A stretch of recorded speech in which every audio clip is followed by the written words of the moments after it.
On a su qu'il était canadien parce que mes collègues lui ont demandé de quelle nationalité il était et il a répondu qu'il était canadien. Est-ce qu'il portait la barbe? Il portait une barbe, des lunettes de soleil et un turban rouge sur la tête. Un témoignage qui semble confirmer ce qu'affirment des sources djihadistes, citées par l'agence Nouakchott d'information. Direction à présent le Mali, où la ville de Diabali vient d'être reprise aux islamistes. Les précisions de notre envoyé spécial à Nyono, Mathieu Mabin. Nous avons rencontré une colonne de l'armée malienne, une douzaine de pick-up chargés d'une centaine de combattants qui nous ont affirmé rentrer de l'agglomération après l'avoir fouillé, après s'en être emparé et après avoir capturé de l'armement qui appartenait à ces groupes djihadistes. Et il faut se souvenir que la bataille pour Diabali était l'enjeu majeur de la bataille pour l'Ouest.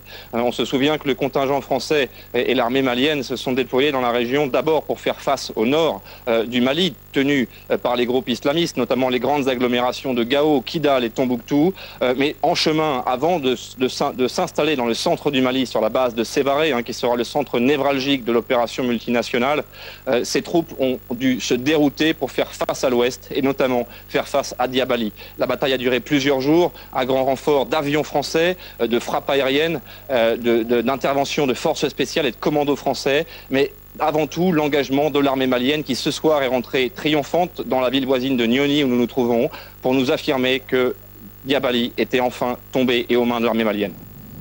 Et pendant ce temps, en Côte d'Ivoire, les pays d'Afrique de l'Ouest étaient réunis en sommet extraordinaire. Ils ont appelé l'ONU à fournir immédiatement son appui logistique et financier au Mali.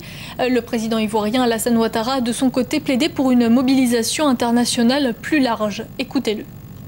Croyons que l'heure a sonné pour un engagement plus large des grandes puissances et du plus grand nombre d'États et d'organisations aux opérations militaires afin qu'une plus grande solidarité se noue autour de la France et de l'Afrique dans la guerre totale et multiforme contre le terrorisme au Mali.